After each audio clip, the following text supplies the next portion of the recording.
नमस्कार दोस्तों, मैं दिलीप द्विवेदी सफलता विजन हाथ यूट्यूब चैनल पर आपका स्वागत करता हूं। दोस्तों,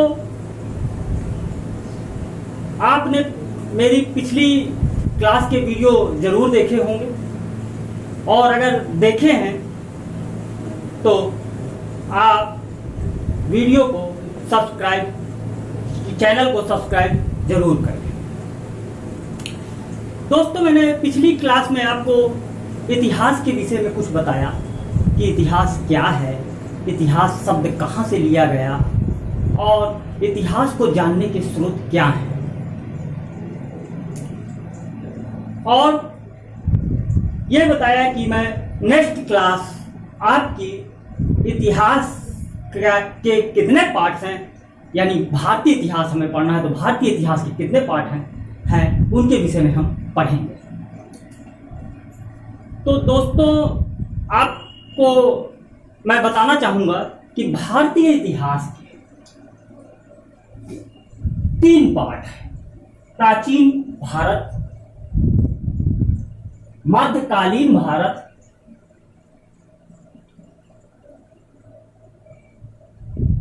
आधुनिक काल।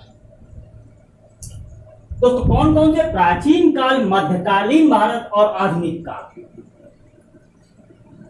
प्राचीन भारत के अंतर्गत आपका जो है हम पढ़ते हैं पाषाण काल से।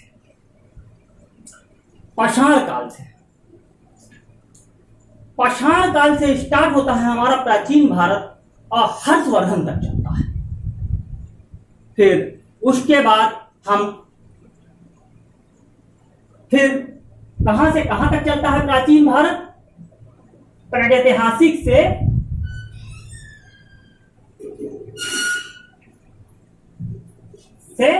हर्षवर्धन तक। फिर उसके बाद हम हर्षवर्धन के आगे का पढ़ते हैं और वो चलता है हमारा 1707 औरंगजेब की मृत्यु तक।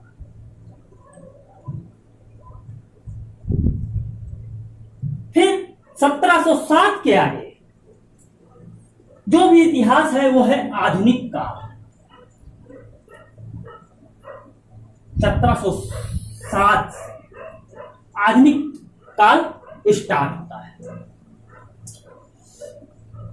अब हम लोगों के दिमाग में आता है कि प्राचीन इतिहास, मध्यकालीन इतिहास, मध्यकालीन भारत और आधुनिक भारत, 3 पार्ट में इतिहास को विभाजित किया गया।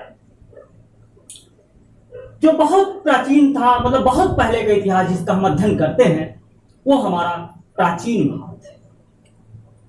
फिर मध्यकालीन, जैसे मध्य की बात हो रही है, फिर उस मध्यकालीन भारत हमारा स्टार्ट होता है। फिर उसके बाद आधुनिक काल की शुरुआत होती है, यानी 1707।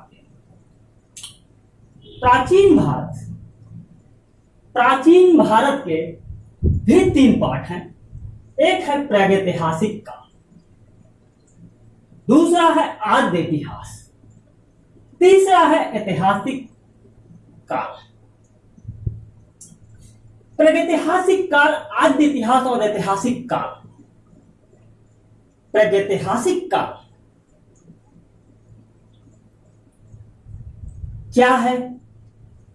प्रागैतिहासिक काल वो काल है जिसके अंतर्गत हमें किसी भी प्रकार का कोई लिखित साक्ष्य प्राप्त नहीं होता है। क्या? कोई भी लिखित साक्ष्य प्राप्त नहीं होता है, वो प्रागैतिहासिक काल है। सिर्फ कुछ उपकरण, अस्थिपंजर जैसी चीजें मिली, उसी के निर्धारण के अनुसार हम बताते हैं कि यह प्रागैतिहासिक काल के समय की है। दूसरा है आद्य इतिहास। आद्य इतिहास में हमें लिखित साक्ष्य तो प्राप्त होते हैं, लेकिन हम उसे पढ़ नहीं सकते। जैसे उसमें लिपि पाई जाती है, जैसे सिंधु घाटी सभ्यता। सिंधु घाटी सभ्यता आद्य इतिहास के अंतर्गत आता है। सिंधु घाटी सभ्यता आद्य इतिहास के अंतर्गत आता है। कौन सी सभ्यता? सिंधु घाटी।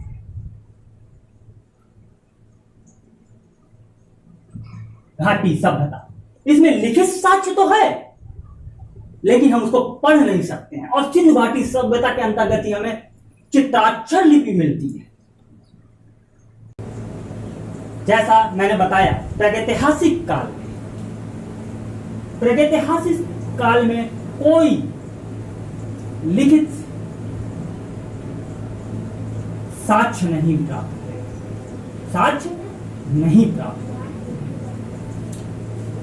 फिर आद्य इतिहास में आते हैं। आद्य इतिहास में जैसे सिंधु घाटी सभ्यता में हमें लिखित साक्ष्य तो प्राप्त होते हैं लेकिन हम उनको पढ़ नहीं सकते। लिखित साक्ष्य तो हैं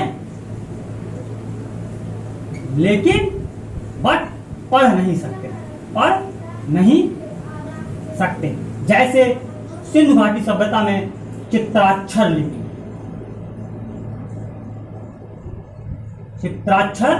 लिपि। उसके बाद हम इतिहास काल में आते हैं, यानी ऐतिहासिक काल में आते हैं। ऐतिहासिक काल में हमें लिखित साक्ष्य भी प्राप्त होते हैं और उनको हम पढ़ भी सकते हैं, यानी लिखित साक्ष्य भी प्राप्त होते हैं, हम पढ़ भी सकते हैं। ठीक है, जैसे मैंने आपको बता दिया प्रागैतिहासिक काल, आद्य इतिहास और ऐतिहासिक काल। अब उसके बाद प्रागैतिहासिक काल को भी हम दो भागों में विभक्त करते हैं। एक है स्टोन एज यानी पाषाण काल और दूसरा है ताम्र पाषाण काल। पाषाण काल नाम से ही जैसे हमें पता चलता है कि यहां पर पाषाण यानी पत्थर का प्रयोग हुआ होगा, यानी पत्थर का प्रयोग भी हुआ है, हड्डियों का प्रयोग यानी अस्थियों का भी प्रयोग हुआ है, इसलिए इसका नाम पाषाण कालीन पड़ा।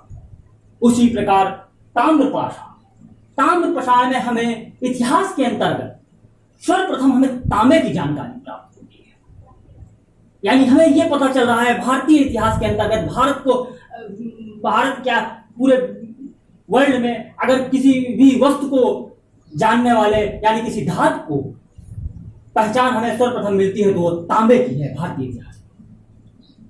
यानी हमारी पहली धातु कौन सी होती है? तांबे की धातु होती है।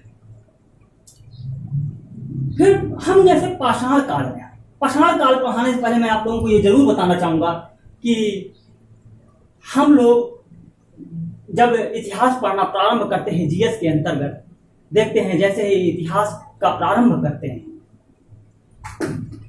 इतिहास का आरंभ जैसे ही करते हैं और हमें जैसे ही बुक को ओपन करते हैं, जैसे ही खोलते हैं तो हमें सबसे पहले प्रागैतिहासिक काल का चैप्टर मिलता है और पाषाण काल पर आते हैं, जिसमें देखते हैं बहुत से शब्द गुप्फटक्राल, बुर्ज होम, अतिरंपक्कम, पल्लवरम जैसे अनेक शब्द आते हैं जो हमें बहुत ही जटिल लगते हैं। अनेक हथियारों जैसे तक्षणी, खुरचनी ऐसे शब्दों का प्रयोग किया जाता है। हैंड एक्स यानी हस्त कुठार आदि का प्रयोग किया जाता है। देखते हैं हम ये क्या है बकवास, और वहीं से हम निर्धारण कर देते हैं कि इतिहास हमको समझ में नहीं आने वाली, तो हम लोग लापरवाही वहां पर कर देते हैं कि चलो इतिहास के किसी भी एग्जाम में 15 से 20 क्वेश्चन आता है, ऐसे हम तुक्का मार देंगे, 5-6 सही हो जाएगा, फिर उसके बाद हम जो है ज्योग्राफी, पॉलिटी में ज्यादा फोकस करेंगे। लेकिन हम वहीं पर सबसे बड़ी लापरवाही करें। जैसे जानते हैं बहुत से एग्जाम में नेगेटिव मार्किंग चालू हो चुकी है, यानी एक एक नंबर का बहुत ही महत्व होता है। पॉइंट में लड़के स्टूडेंट बाहर हो जाते हैं और वहीं पर हम सबसे बड़ी लापरवाही करते हैं। लेकिन हमको ये लापरवाही नहीं करनी है, इसीलिए मैं अपने क्लास के माध्यम से बहुत ही इजी वे में आपको इतिहास का अध्ययन कर, मैं मेहनत कर रहा हूं, तो आपसे भी आशा करता हूं कि आप हमारे चैनल को सब्सक्राइब जरूर करें और कमेंट भी लिखें। कमेंट लिखेंगे तो हमारा उत्साहवर्धन होगा। अब हम मेहनत कर रहे हैं तो आपसे भी हम उम्मीद रखें। तो जैसे मैं बता रहा था कि पाषाण काल, पाषाण काल को भी हम 3 भागों में विभाजित करते हैं। पूरा पाषाण काल, पूरा पाषाण काल, पूरा पूरा पाषाण काल कहां? पूरा पाषाण काल, मध्य पाषाण काल, नव पाषाण काल। यानी पाषाण को भी 3 युगों में विभाजित कर देते हैं। यानी जो सबसे पहले का था पाषाण काल, फिर मध्य पाषाण काल, नव पाषाण काल। हम आदि मानव की बातें बहुत सुनते हैं कि आदि मानव इस धरती पर आया, उसको कुछ भी ज्ञात नहीं था, वो आता था, ना फसल जानता था, ना कुछ फल वगैरह नहीं जानता था कि मुझे क्या खाना है, क्या पीना है, उसे किसी भी चीज का ज्ञान नहीं होता था। लेकिन ये पेट कुछ भी कराता है, जानकारी थी नहीं। तो मनुष्य उस समय कच्चे मांस का प्रयोग करता था, कच्चा मांस खा लेता था, फिर वो कंदमूल खाना सीख गया। उसी प्रकार पूरा पाषाण काल से मध्य पाषाण आते आते कुछ उसे ज्ञान हुआ, पशुपालन का उसे ज्ञान हो जाता है, पशु पालने लगता है और पशु की वो देखभाल करता है, उसके खाने पीने की व्यवस्था करता है और उसे बहुत सी जानकारियां फिर आगे पढ़ना स्टार्ट करता है। फिर नव पाषाण काल तक आते आते उसे खेती का कुछ अनुभव हो जाता है। खेती का अनुभव होने के बाद उसे जब वो उपज का उत्पादन करता है तो उसे नए नए खाने पीने के गेहूं चावल जैसे साक्ष्य हमें प्राप्त होते हैं। ऐसे ही 8 का अनुभव भी 9 पाषाण काल तक आते आते पूर्णतः आग का ज्ञान हो जाता है। और अब हम जैसे मैंने ये बताया पूरा पाषाण काल, मध्य पाषाण काल, नव पाषाण काल, लेकिन अब मैं स्टार्ट कर रहा हूं पूरा पाषाण काल। पूरा पाषाण काल, पूरा पाषाण काल को हम 3 भागों में विभक्त करते हैं। जैसे कि पूर्व पूरा पाषाण काल, मध्य पूरा पाषाण काल और उच्च पूरा पाषाण काल। कौन कौन से? पूर्व पूरा पाषाण काल, मध्य पूरा पाषाण काल, उच्च पूरा पाषाण काल। इनका भी हमारा काल निर्धारण अलग अलग प्रकार से होता था कि कब कौन से हमारे पास औजार मिलते हैं, कब मिलता है, कौन सा मिलता है, आदि आदि। मानव की विकास किस प्रकार से इन युगों में होता है, यही सब चीजें हम अध्ययन करते हैं। फिर हम आते हैं पूर्व पूरा पाषाण काल में। पूर्व पूरा पाषाण काल में जो हमारे औजार मिलते हैं वो क्रोड उपकरण यानी हैंड एक्स। क्या था? Hand axe. इसे कहा जाता है हस्त कुठार। हस्त कुठार, हस्त कुठार। फिर मध्य पूरा पाषाण काल में आते हैं। मध्य पूरा पाषाण काल में आते हैं तो उसमें हमें फलक उपकरण मिलते हैं। इसमें फलक का जानते ही होंगे, थैले टाइप के। फिर उच्च पूरा पाषाण काल में नुकीले औजार मिलते हैं, जैसे खुरचनी, तक्षणी।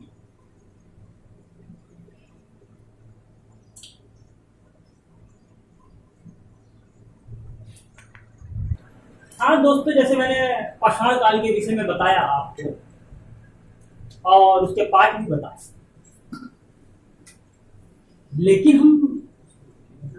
लेकिन हमें कैसे पता चला कि पाषाण काल है? इसके लिए भी हम आपको ये बताएंगे कि 1863 ईस्वी 1863 ईस्वी में हमारे एक पुरातत्वविद थे रॉबर्ट ब्रूस हुक, और उन्होंने खुदाई के दौरान कुछ हैंड एक्स प्राप्त किए। रॉबर्ट ब्रूस हुक 1863 ईस्वी पुरातत्वविद थे। कौन थे? पुरातत्वविद थे। पुरातत्वविद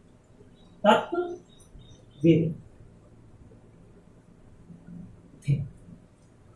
इन्हें भूगोलवेत्ता भी कहा जाता है। कई बार ये क्वेश्चन पूछा गया कि रॉबर्ट ब्रूस हुक कौन थे, तो वो पुरातत्वविद और भूगोलवेत्ता। अब लेकिन रॉबर्ट ब्रूस हुक जो है आपके पुरातत्व विभाग के पिता नहीं थे, जनक नहीं थे। जनक आपके कौन थे? Alexander Cunningham. कौन थे?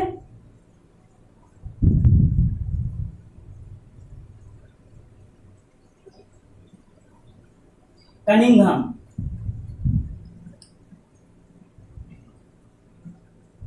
अठारह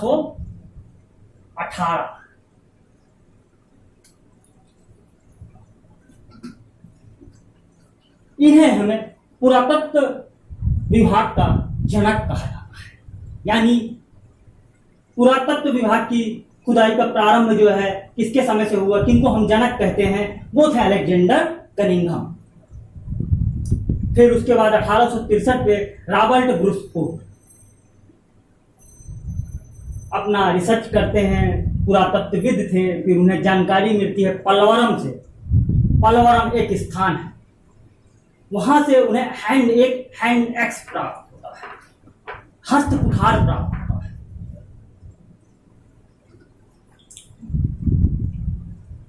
तो फिर वहीं से पाषाण काल के विषय में जानकारियां प्राप्त होती चली गई। अलग अलग टाइम में अलग अलग जो है पुरातत्वविद आते गए। तो इसके बाद जैसे अब हमें मालूम चल गया हैंड एक्स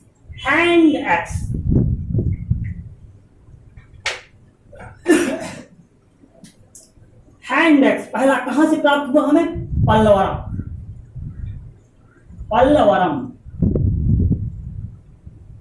यानी पहला हस्त कुठार हमें कहां से प्राप्त हुआ? पलवरम से। कई बार क्वेश्चन पूछा गया है।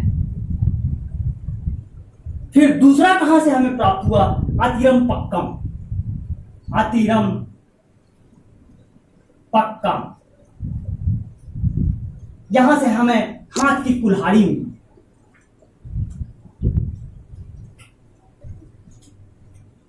लेकिन याद रखिएगा इस समय तक लोहे से अनभिज्ञ थे। ये सब जो है आपके पाषाण से बने हुए थे, पत्थर से। और इस समय की जो संस्कृति थी, क्या थी? संस्कृति पूर्व पाषाण काल की जो पूर्व पाषाण काल की जो संस्कृति थी, वो थी आपकी जो है चापर चापिंग पेबुल संस्कृति। चापर चापिंग पेबुल संस्कृति। दूसरी बेलन घाटी। तीसरी सोहन घाटी। हमें संस्कृतियां प्राप्त होती हैं। जैसे मैंने बताया चापर चापिंग संस्कृति, बेलन, सोहन घाटी। बेलन घाटी लोहंदा नाला के पास मातृ देवी का अस्थि कलश प्राप्त हुआ।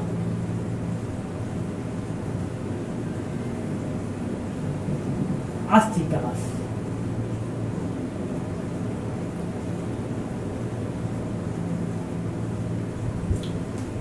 तो जैसे मैंने बताया हैंड एक्स, पहला हैंड एक्स कहां प्राप्त हुआ? पलवरम में। दूसरा अतिरम पक्कम में, जो तमिलनाडु में है। फिर उस समय की संस्कृति क्या थी, बताया मैंने, चापिंग पेगुल संस्कृति, बेलन घाटी की, सोहन घाटी की, और उसी बेलन घाटी के जो है मातृ देवी की अस्थि कलश जो लोना नाला में पाया गया है। बेलन घाटी के नोदा नाला के पास मातृ देवी का अस्थि कलश पाया गया। तो यहां अब हम लोगों को पूरा पाषाण काल समझ में आ गया। अब मध्य पूरा पाषाण काल में आते हैं। मध्य पूरा पाषाण काल में ज्यादा कुछ नहीं है, यहां पर फलक उपकरण पाए गए। कैसे फलक उपकरण पाए गए जो क्वार्टजाइट पत्थरों के बने हुए थे। कैसे क्वार्टजाइट पत्थरों के बने होते थे। किन पत्थरों के? क्वार्टजाइट।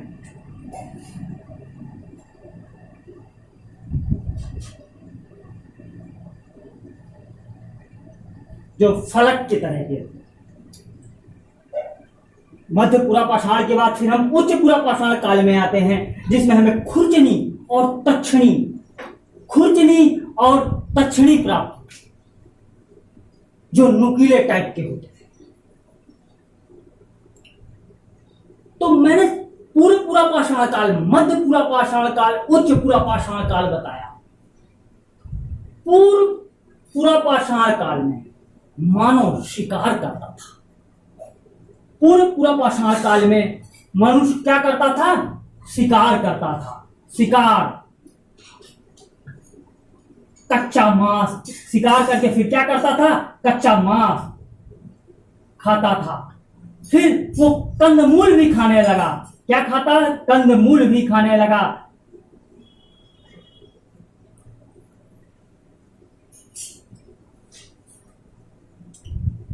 फिर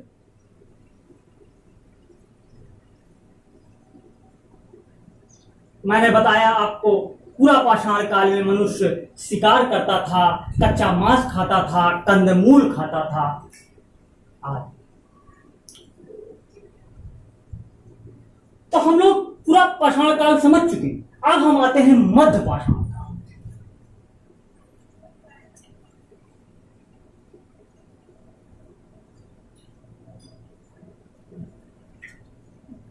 कहां आते हैं? मध्य पाषाण काल।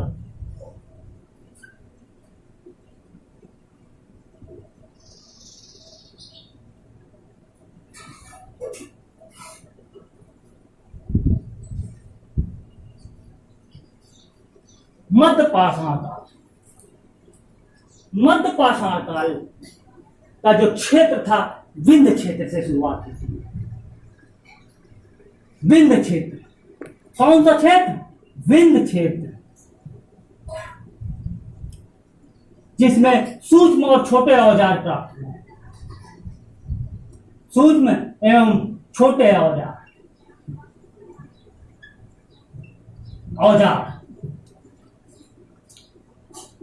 मध्य पाषाण काल के विषय में हमें जानकारी मिलती है तो मध्य पाषाण काल, सी कार्लाइल। कौन थे? सी कार्लाइल।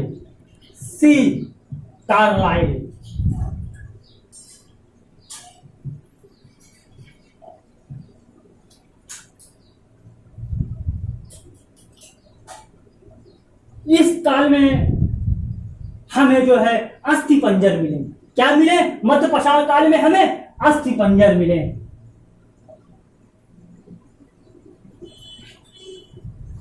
अस्थि पंजर मिले हैं, जिसमें अस्थि पंजरों में हमें पहला अस्थि पंजर जो है हमें वर्तमान शोध के अनुसार लंगनाथ से मिला। कहां से मिला? अस्थि पंजर में लंगनाथ से मिला। लंगनाथ, जिसमें 14 मानव कंकाल मिले हैं।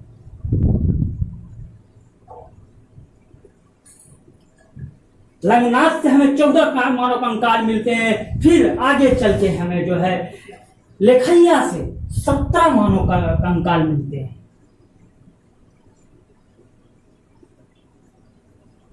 17 मानव कंकाल मिलते हैं।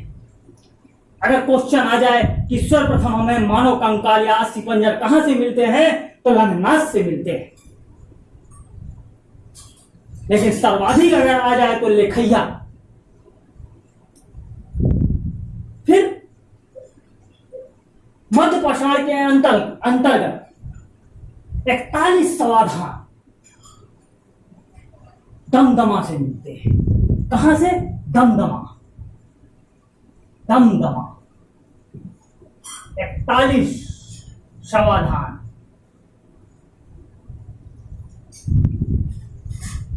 कितने? 41 समाधान मध्य पाषाण काल का। जैसे पूरा पाषाण काल में मनुष्य शिकार करता था, कच्चा मांस खाता था। मध्य पाषाण काल आते आते मानो पशुपालन सीख गया। क्या सीख गया? पशुपालन।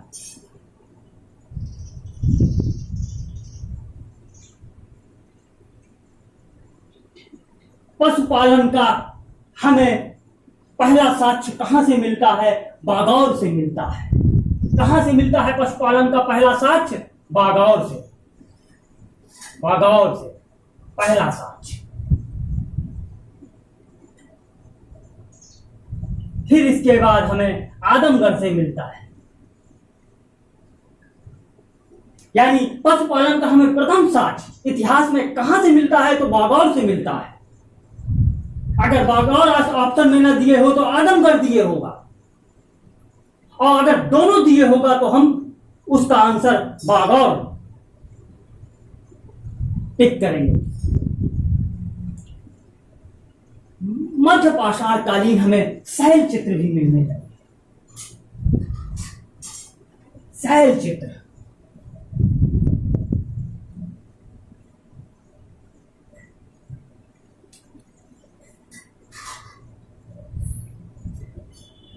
शैल चित्र का प्रमाण हमें जो है भीमबेटिका से मिलता है।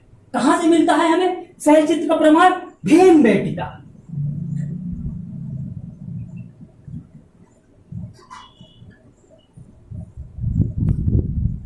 यहीं से हमारा मध्य पाषाण काल हम समझ है। फिर इसके बाद हम नव पाषाण काल में आते हैं। कहां जाते हैं हम लोग? नव पाषाण काल।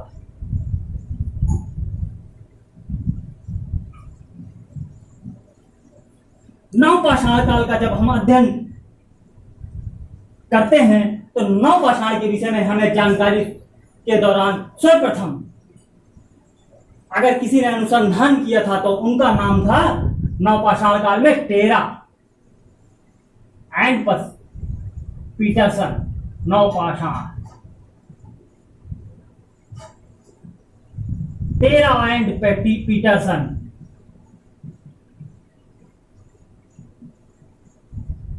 टेरा एंड पीटरसन नव पाषाण तक आते आते हमें कृषि के साक्ष्य प्राप्त होंगे। नव पाषाण काल में हमें कृषि के साक्ष्य, किसके? कृषि के साक्ष्य।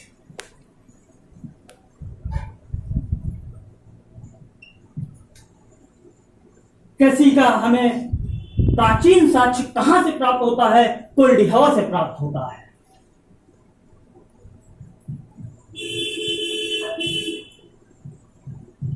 जहां से हमें चावल के साक्ष्य प्राप्त, किसके? चावल के साक्ष्य प्राप्त हुआ। लेकिन नवीनतम जब शोध हुआ तो हमें जानकारी मिलती है कि कुलडिहवा से भी पहले लहुरा देव से प्रथम साक्ष्य प्राप्त होते हैं। कहां से? लहुरा देव से प्रथम साक्ष्य प्राप्त होते हैं भारत में। लेकिन क्वेश्चन आता है कभी कभी, प्रथम कृषि के साक्ष्य कहां प्राप्त होते हैं? इन दोनों का भी ऑप्शन नहीं दिए होता है तो फिर दिए होता है मेहरगढ़।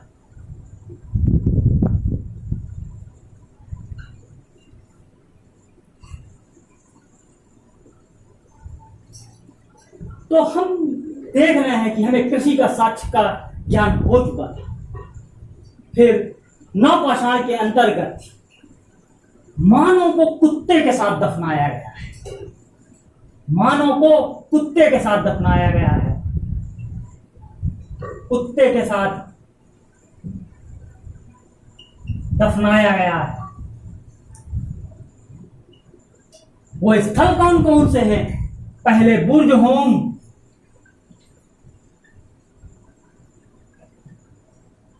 गुफा कराल,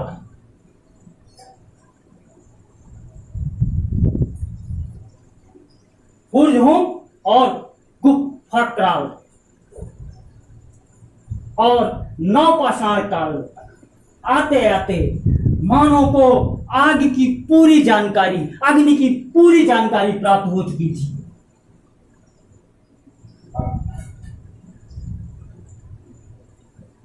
वो मांस पका के भी खा सकता था और कृषि करने लगा था तो कृषि करने के बाद वो चावल वगैरह भी बना सकता था।